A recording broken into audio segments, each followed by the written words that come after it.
Good morning to all of you. Most important question from GS cyclone 8 सितंबर 2024 और 8 सितंबर 2024 से जितने भी प्रश्न आपके बन सकते हैं करंट अफेयर्स के, उन पे आगे डिस्कस किया जाएगा।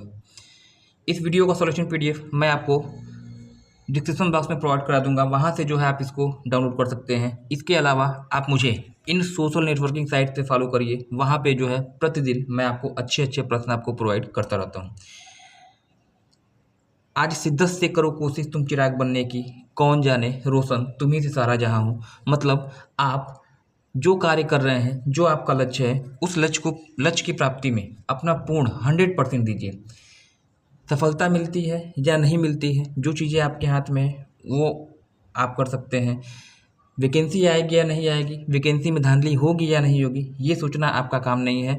आपके हाथ में केवल अपना 100% देना, अपना समर्पण देना, और इसी को ध्यान में रखकर आप कार्य करेंगे तो निश्चित रूप से जो है एक ना एक दिन सफलता आपको मिलेगी। सफलता एक दिन में नहीं मिलती है, सफलता निरंतर अगर प्रयास किया जाए, कंटिन्यू लगे रहें तो एक दिन अवश्य मिलती है। इसको आपको ध्यान देना होगा। आइए शुभारंभ करते हैं आज की सेशन का। प्रीवियस डे रिवीजन जो आपका है यहाँ पे, जो पिछले क्लास में मैंने आपको यहाँ पे कराया था उसको देख लिया जाए। हाल ही में किसे भारतीय वायुसेना का उप प्रमुख के रूप में चुना गया है? Air marshal Tejendra Singh. किस तिथि को स्काई स्कैपर्स डे मनाया जाता है? 3 सितंबर। किस स्थान पर global fine tech fest GFF का आयोजन किया गया? मुंबई में।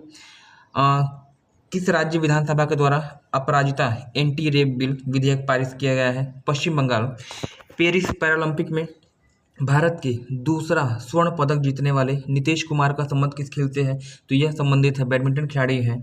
हाल ही में संपन्न डुरंड कप किसने जीता था? नॉर्थ ईस्ट यूनाइटेड ने इसे जीता, और यह एशिया का सबसे पुराना जो है फुटबॉल कप है। किस स्थान पर केनिसी सेमीकॉन प्राइवेट लिमिटेड के द्वारा सेमीकंडक्टर इकाई स्थापित की गई है? तो सानंद, गुजरात बताइएगा। और वहीं अगर मैं बात करूं, हाल ही में चर्चा में रहा वल्चर काउंट 2024 किससे संबंधित है? तो इसका उत्तर आपका क्या हो जाएगा? गिद्धों की गणना से रिलेटेड है। हाल ही में 14वीं पूर्वी एशियाई शिखर सम्मेलन विदेश बैठक का आयोजन कहाँ पे किया गया है? तो वियंतियाने, जो कि लाओस में स्थित है। तो ये आपका रहा क्विक रिवीजन। आइए देखते हैं टुडेज क्वेश्चन में जो आज का प्रश्न है आपके लिए। देखिए, पहला क्वेश्चन है, हाल ही में कौन इंग्लिश चैनल को पार करने वाले सबसे अधिक उम्र के भारतीय बने हैं? हाल ही में किसने इंग्लिश चैनल को पार किया है और वह सबसे उम्रदराज भारतीय बने हैं या सबसे अधिक उम्र के बने हैं, ये आपसे पूछा गया है। सिद्धार्थ अग्रवाल, मोहित परेरा, निरंजन गोस्वामी या फिर अमितेश शाह। इंग्लिश चैनल की बात हो रही है, तो इंग्लिश चैनल की अगर बात करिएगा तो ये रहा आपका इंग्लिश चैनल। अब यहाँ पे थोड़ा सा बड़ा करके इसको देखिए, जो आपका ऊपर का हिस्सा दिखाई दे रहा है ये तो आपका ग्रेट ब्रिटेन का है, मतलब इंग्लैंड का हिस्सा है। जो नीचे आपको भूमि का टुकड़ा दिखाई दे रहा है वो फ्रांस का है।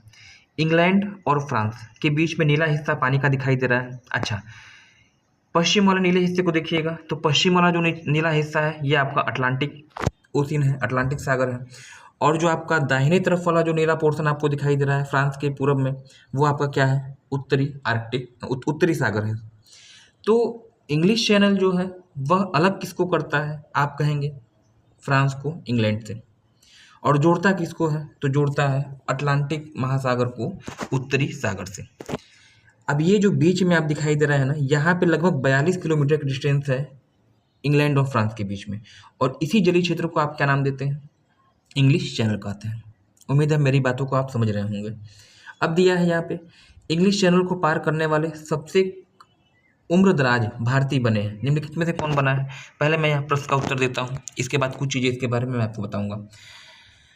ऑप्शन ए यहाँ पे होगा राइट। अभी हाल ही में कर्नाटक के बंगलौर के हैं सिद्धार्थ अग्रवाल, 49 वर्षीय हैं, और इंग्लिश चैनल को पार करने वाले सबसे अधिक उम्र के भारतीय बने हैं। 49 वर्ष के अवस्था में इन्होंने इंग्लिश चैनल को पार किया है, अकेले पार किया है। इतनी चीज़ क्लियर। अच्छा, इतिहास से अगर देख लिया जाए तो भारत के पहले व्यक्ति या पहले पुरुष, पहले मेल जिन्होंने इंग्लिश चैनल को पार किया वह आपके क्या थे? तो मिहिर सेन आपका नाम आता है। इसके अलावा पहली महिला जिन्होंने इंग्लिश चैनल को पार किया भारतीय, वो आपके कौन है? आरती साहा। तो मिहिर सेन और आरती साहा को भी याद रखना होगा, और साथ ही साथ अब जो है सिद्धार्थ अग्रवाल को भी आप याद रखेंगे। इंग्लिश चैनल को सबसे अधिक उम्र में पार करने वाले भारतीय बने हैं। 3 नाम आपको याद रखना होगा। और इंग्लिश चैनल किसको जोड़ता है? तो जोड़ने की बात आएगी तो अटलांटिक महासागर को उत्तरी सागर से अलग किसको करता है? तो इंग्लैंड को फ्रांस से अलग करता है। कुछ चीज़ें मैं यहाँ पे आपको बता दूँ इनके संबंध में। बंगलौर के सिद्धार्थ अग्रवाल 49 वर्षीय हैं तथा इन्होंने 29 अगस्त 2024 को इंग्लैंड और फ्रांस के मध्य 42 किलोमीटर की दूरी को 15 घंटे 6 मिनट में सफलतापूर्वक पार किया। इंग्लिश चैनल को तैर कर पार करने वाले प्रथम भारतीय मिहिर सेन थे, जबकि प्रथम महिला आरती साहा थी। इंग्लिश चैनल अटलांटिक महासागर की एक संकीर्ण भुजा है जो इंग्लैंड के दक्षिणी तट को फ्रांस के उत्तरी तट से अलग करती है। इसे डोबर जलसंधि के नाम से भी जाना जाता है। तो एक चीज़ आपको यहाँ पे मिल जाती है कि इंग्लिश चैनल को ही आप क्या कहते हैं? डोबर जलसंधि भी कहते हैं। ये भी ध्यान रखने वाली चीज़ होगी। उम्मीद है मेरी बातों को आप समझ पा रहे होंगे। अगर नहीं समझ में आता है तो आप अपने सामने मैप रखिएगा और उनसे चीज़ें क्लियर हो जाएंगी। चलिए अगला प्रश्न, हाल ही में उत्तर प्रदेश सरकार ने किस शहर में देश के पहले वैदिक 3D संग्रहालय का निर्माण करने का निर्णय लिया है? 4 शहरों का नाम। देश का पहला वैदिक 3D संग्रहालय कहाँ पर निर्मित किया जाएगा? प्रयागराज, गोरखपुर, वाराणसी या फिर मथुरा। इस प्रश्न का जो सही उत्तर है, अभी हाल ही में उत्तर प्रदेश सरकार ने वाराणसी की संपूर्णानंद संस्कृत विश्वविद्यालय के मुख्य भवन में एक वैदिक 3D संग्रहालय के निर्माण को मंजूरी दी गई है और यह संग्रहालय भारतीय ज्योतिष, खगोल विज्ञान और वैदिक साहित्य को समर्पित होगा। तो प्रश्न का उत्तर तो आपका यहाँ पे हो गया वाराणसी। अब उत्तर प्रदेश की बात हो रही है तो ये रहा आपका उत्तर प्रदेश। उत्तर प्रदेश की बात करिएगा, राजधानी यहाँ की लखनऊ, मुख्यमंत्री योगी आदित्यनाथ जी हैं और यहाँ की जो राज्यपाल हैं आनंदीबेन पटेल हैं। नेक्स्ट अगला क्वेश्चन देखिए, विषाणु युद्ध अभ्यास का संबंध किस राज्य से है? विषाणु युद्ध अभ्यास का संबंध किस राज्य से है? मध्य प्रदेश, तमिलनाडु, तेलंगाना या फिर राजस्थान। इस प्रश्न का जो सही उत्तर होगा option C, option C Rajasthan. विषाणु युद्ध अभ्यास किससे रिलेटेड है? राजस्थान से। क्या है इसके बारे में, इसको देख लीजिए। 27 अगस्त सन 2024 27 अगस्त से 31 अगस्त 2024 के मध्य राजस्थान के अजमेर जिले में एक व्यापक मॉक ड्रिल विषाणु युद्ध अभ्यास का आयोजन किया गया। इस अभ्यास का उद्देश्य मानव स्वास्थ्य, पशुपालन और वन्यजीव क्षेत्र के विशेषज्ञ से बने संयुक्त प्रतिक्रिया टीम का मूल्यांकन करना है। तो विषाणु युद्ध अभ्यास का संबंध अगर पूछा जाए किससे है तो बता दीजिएगा। इसका जो उद्देश्य है मानव स्वास्थ्य, पशुपालन और वन्यजीवों का जो समरी आपका होता है, सारांश होता है, उसको निर्धारित करना है। अब बात राजस्थान की हो रही है तो ये आपका रहा राजस्थान। राजस्थान की राजधानी जयपुर, यहाँ के राज्यपाल हरिभाऊ किशन राव हैं और यहाँ के मुख्यमंत्री भजनलाल शर्मा हैं। राजस्थान क्षेत्रफल की दृष्टि से भारत का सबसे बड़ा राज्य है और लगभग 3,42,000 किलोमीटर स्क्वायर में फैला हुआ है। नेक्स्ट अगला क्वेश्चन आपका है, अभी हाल ही में टीचर्स डे किसकी स्मृति में मनाया गया? बहुत ही आसान क्वेश्चन। APJ अब्दुल कलाम, पंडित जवाहरलाल नेहरू, सर्वपल्ली राधाकृष्णन या फिर सुभाष चंद्र बोस। टीचर्स डे या अध्यापक दिवस किसकी स्मृति में मनाया जाता है? तो इस प्रश्न का जो सही उत्तर आपका होगा यह तो आपका हो जाएगा ऑप्शन सी, सर्वपल्ली राधाकृष्णन। भारत के पहले उपराष्ट्रपति, दूसरे राष्ट्रपति और प्रख्यात शिक्षाविद थे और इनका जो है जन्म 5 सितंबर 1888 को तमिलनाडु में हुआ था। नेक्स्ट अगला प्रश्न आपका है, विश्व शांति बुद्ध विहार का उद्घाटन द्रौपदी मुर्मू जी के द्वारा कहाँ पर किया गया? लेटेस्ट घटना है। विश्व शांति बुद्ध विहार का उद्घाटन राष्ट्रपति जी के द्वारा कहाँ पे किया गया है? राजस्थान, उत्तर प्रदेश, महाराष्ट्र या फिर गोवा। इस प्रश्न का जो सही उत्तर है ऑप्शन सी सतारा। सतारा महाराष्ट्र में पड़ता है और यहाँ पे जो है द्रौपदी मुर्मू जी के द्वारा विश्व शांति बुद्ध विहार का उद्घाटन किया गया है। महाराष्ट्र की बात हो रही है, यह आपका रहा महाराष्ट्र। राजधानी मुंबई और यहाँ के जो मुख्यमंत्री हैं एकनाथ शिंदे जी। नेक्स्ट अगला क्वेश्चन, लगभग आधा रास्ता। इस वीडियो का लगभग आधा रास्ता जो हम लोग तय कर चुके हैं। वीडियो का सॉल्यूशन पीडीएफ मैं आपको डिस्क्रिप्शन बॉक्स में उपलब्ध करा देता हूं, आप वहां से इसको डाउनलोड कर सकते हैं। इसके अलावा आप मुझे इन सोशल नेटवर्किंग साइट पे फॉलो करिएगा, वहां पे मैं प्रत्येक दिन अच्छे अच्छे विचार आपको प्रोवाइड करता रहता हूं। आइए नेक्स्ट अगला क्वेश्चन आपका होगा, 3 सितंबर सन 2024 को हमारे देश के प्रधानमंत्री नरेंद्र मोदी किस देश के आधिकारिक यात्रा पर रहे? फिलीपींस, जापान, ब्रुनई या फिर म्यांमार।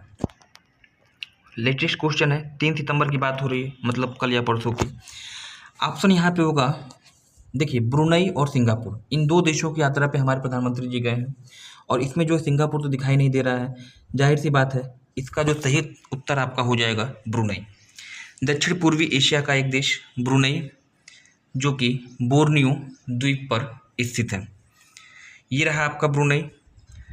और ब्रुनई की अगर बात करिएगा तो ब्रुनई की राजधानी बंदर सेरी, यहाँ के जो पीएम हैं हसनल बोल्किया हैं और सामान्यतः ब्रुनई में राजतंत्र व्यवस्था पाई जाती है, इसलिए प्रधानमंत्री का कोई बहुत ज़्यादा वैल्यू वहाँ पे नहीं है। बंदर सेरी और इसके बाद ये मतलब यहाँ से सिंगापुर भी, सिंगापुर और ब्रुनई दो देशों की यात्रा पर रहे हैं और यहाँ पे जो है ब्रुनई आपका उत्तर राइट हो जाएगा। नेक्स्ट अगला क्वेश्चन, वोखा साथी व्हाट्सएप चैटबॉट का संबंध किस राज्य से है? वोखा साथी व्हाट्सएप चैटबॉट किस राज्य से संबंधित है? असम, मणिपुर, नागालैंड या फिर मेघालय। वोखा साथी व्हाट्सएप चैटबॉट ये तो है आपका, इसका सही उत्तर होगा Nagaland. Nagaland is the right answer. पूर्वोत्तर का एक राज्य है। नागालैंड की राजधानी कोहिमा, यहाँ के मुख्यमंत्री नेफ्यू रियो हैं और यहाँ के राज्यपाल ला गणेशन हैं। ये रहा आज का सेशन। प्रीवियस जो डे क्वेश्चन जो लास्ट क्लास में मैंने आपसे प्रश्न पूछा था, देश का पहला संयुक्त कमांडर सम्मेलन का आयोजन कहाँ पे किया गया? वाराणसी, लखनऊ, नई दिल्ली या फिर बंगलुरु। तो जेसीसी संयुक्त कमांडर सम्मेलन आयोजन कहाँ पे हुआ है? तो राजधानी लखनऊ में। इस प्रश्न का उत्तर हो जाएगा। क्वेश्चन ऑफ द डे जो आज का प्रश्न है आपके लिए, योगेश कुथनिया जिन्होंने हाल ही में पेरिस पैरालंपिक में सिल्वर मेडल जीता है, किस खेल से संबंधित है? जेवलिन थ्रोअर है, डिस्कस थ्रोअर है, बैडमिंटन है या फिर कैरम। तो इस प्रश्न का उत्तर आपसे अपेक्षित होगा। वीडियो का सॉल्यूशन पीडीएफ मैं आपको डिस्क्रिप्शन बॉक्स में देता हूँ, वहाँ से आप इसको डाउनलोड कर लीजिएगा। और जो अगला सेशन आपका होगा नेक्स्ट डे आपसे मुलाकात होगी ऐसे ही बेहतरीन प्रश्नों के साथ। इस सेशन को आप इतना अधिक शेयर करिए ताकि यह सेशन वहाँ तक पहुँच सके, वहाँ तक जा सके जिसे वास्तव में इसकी ज़रूरत है। तो आज के लिए फिलहाल इतना ही, मिलते हैं अगली क्लास में। Okay, thanks for joining me.